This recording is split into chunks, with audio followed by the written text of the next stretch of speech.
এই সেই ডিভাইস যেটা কারেন্ট চলে গেল আপনার ওয়াইফাই কে একদম অ্যাক্টিভ রাখবে, বন্ধ হতে দিবে না। দেখেন লোডশেডিং এ তো এমনি বিরক্ত লাগে, কারেন্ট যদি চলে যায়, যদি ইন্টারনেটও না থাকে তাহলে তো কি করবো, আর সবসময় তো ফোনে ডাটা থাকে না। তো ডাটা কেনার দরকার নাই ভাই, এরকম একটা ডাব্লিউজিবি মিনি ইউপিএস নিয়ে নেন, তাহলে আপনি নিশ্চিন্তভাবে ইউজ করতে পারবেন। আর একটা ইম্পর্টেন্ট জিনিস, এটা বাজারে এত কপি আছে যে মানুষ কপি কিনে বলে ডাব্লিউজিবি মিনি ইউপিএস ভালো না, কিন্তু অরিজিনাল যেটা ইউজ করছে না সে কোনোদিন এটার বদনাম করতেও পারবে না চাইলে, কারণ এত জোস একটা ডিভাইস। আর আমাদের কাছে কিন্তু আপনি 100% অরিজিনালটাই পাচ্ছেন, বাজারে অন্য জায়গা থেকে কপি না কিনে আপনি আমাদের কাছ থেকে অর্ডার করে ফেলতে পারেন নিশ্চিন্তে। এই হচ্ছে বক্স, বক্সের প্রয়োজনীয় সকল কেবল আর কনভার্টার দেওয়া থাকে, সব ধরনের রাউটারে আপনি ইউজ করতে পারবেন একদম নিশ্চিন্ত।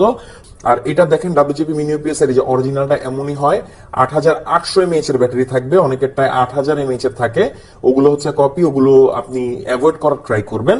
আর এটার সাথে যদি আপনি স্টেপ আপ কেবল নিতে চান, যে আপনার 5 ভোল্টের আপনি যে স্লট আছে এটা ইউএসবি স্লট দিয়ে আপনি 9 ভোল্টের কোনো ডিভাইস বা অ্যাডাপ্টার রান করবেন, তাহলে কিন্তু আপনি এরকম স্টেপ আপ কেবল আমাদের কাছে পেয়ে যাবেন। এছাড়া আপনি কিন্তু ওয়াই কেবলও পেয়ে যাবেন, যদি একটা আউটপুট ভোল্টের মানে যে আউটপুট আছে সেই স্লট দিয়ে যদি দুইটা ডিভাইস আপনি ইউজ করতে চান, তাহলে এরকম ওয়াই কেবল আপনার লাগবে। এগুলো কিন্তু এই বক্সের সাথে আসে না, এগুলো আলাদা আপনাকে পারচেস করতে হবে অ্যাডাপ্টারের মতো। এছাড়া অন্যান্য সকল কনভার্টার আর কেবল এটার সাথেই পাবেন। আর এই যে ডাব্লিউজিপি মিনি ইউপিএস, এটা খুবই জোস একটা জিনিস। আপনি এখন 2024 এসেও যদি আপনার ওয়াইফাই বন্ধ হয়ে যায়, আসলে এটা অনেক কষ্টের। তো এখন আপনি বলতে পারেন যে ডাব্লিউজিপি মিনি ইউপিএস এর মধ্যে আপনি কোনটা নেবেন, আপনার জন্য কোনটা বেটার। ওকে, শুরুতেই আপনাকে একটা জিনিস খেয়াল রাখতে হবে, ডাব্লিউজিপি মিনি ইউপিএস এর যেই মেইন আপনার অনু থাকবে, অনুর জন্য যেটা আপনি ইউজ করবেন, তো অনুটা হচ্ছে 12 ভোল্টই থাকে।